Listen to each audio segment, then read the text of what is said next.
हम मनुष्य होमो वंश के जीव हैं। इसलिए विज्ञान हम मनुष्यों को होमो सेपियंस कहती है। वैज्ञानिक सिद्धांत कुछ हद तक आज के मनुष्य की रूपरेखा समझाने में कारगर सिद्ध हुए हैं।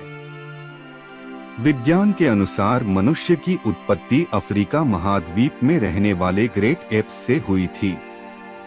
जिस परिवार से मनुष्य संबंध रखता है उसे होमिनिडी कहते हैं।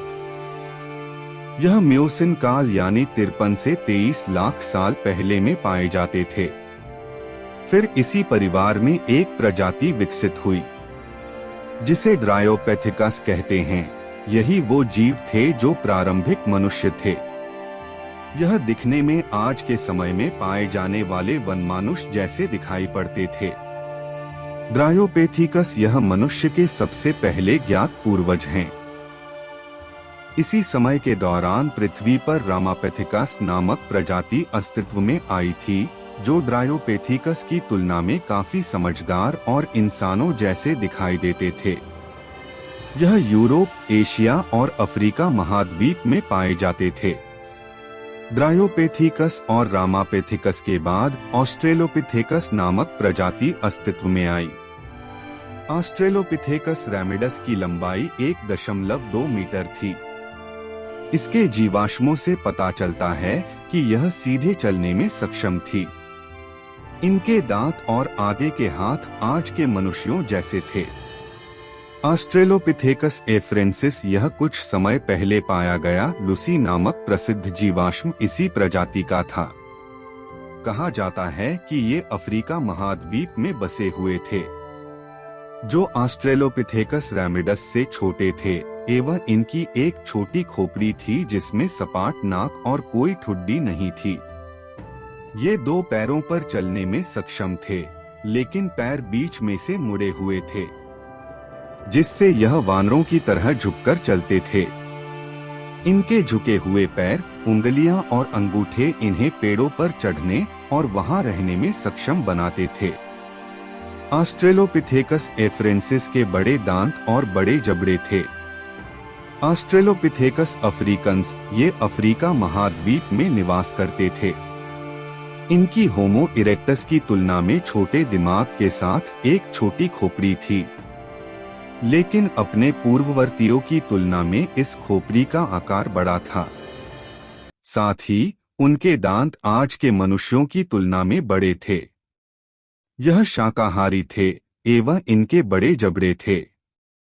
ऑस्ट्रेलोपिथेकस वंश के बाद होमो वंश आया, जिसमें सबसे पहला होमो हैबिलिस था। होमो हैबिलिस इनका चेहरा अपने पूर्वजों के समान था।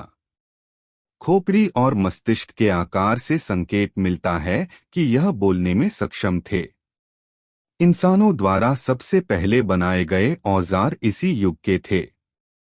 होमो हैबिलिस को हैंडीमैन के रूप में जाना जाता है क्योंकि वह उपकरण बनाने और उपयोग करने वाले पहले व्यक्ति थे।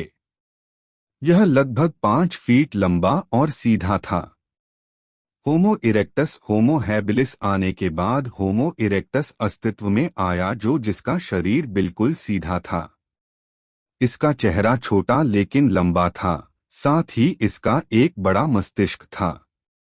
होमो इरेक्टस अच्छे औजार बनाना और उन्हें उपयोग करना जानता था। इसने सबसे पहले आग का आविष्कार किया और उस पर नियंत्रण पाना सीखा। आग की खोज मानव इतिहास की सबसे बड़ी खोजों में से एक है। होमो इरेक्टस मांसाहारी था। यह गुफाओं में परिवार बनाकर रहते थे। होमो इरेक्ट्स एशिया, अफ्रीका और यूरोप महाद्वीप में निवास करते थे। होमो सेपियंस होमो इरेक्टस के आने के बाद होमो सेपियंस अस्तित्व में आए। इनके 2 प्रकार हैं। एक होमो सेपियंस निएंडरथेलेंसिस। इनके मस्तिष्क का आकार आधुनिक मनुष्य से बड़ा और यह आकार में विशाल थे। साथ ही इनका सिर और जबड़ा बड़ा था। ये बहुत शक्तिशाली और मांसाहारी जीव थे। इस समय में पाए गए औजारों से पता चलता है कि ये खतरनाक शिकारी थे। इस प्रजाति के जीव परिवार बनाकर गुफाओं में रहते थे। दो होमो सेपियंस सेपियंस। आधुनिक मनुष्य इसी प्रजाति के जीवों को कहा जाता है। ये होमो सेपियंस नेंडरथेलेंसिस की तुलना में आकार छोटा था।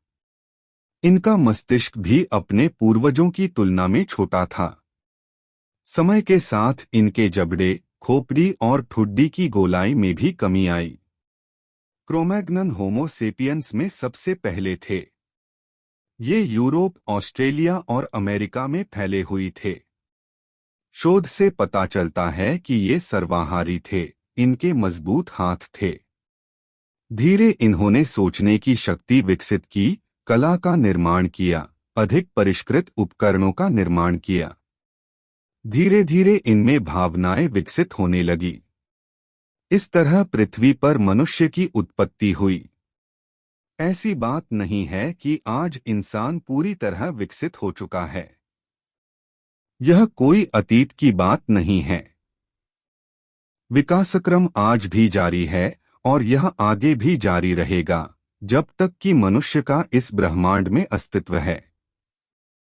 लेकिन लगातार पर्यावरण में हो रहे बदलावों से इस बात का संकेत मिलता है कि मनुष्य में बहुत सारे परिवर्तन हो रहे हैं। जैसे कि जबड़े और दांतों का आकार छोटा होता जा रहा है।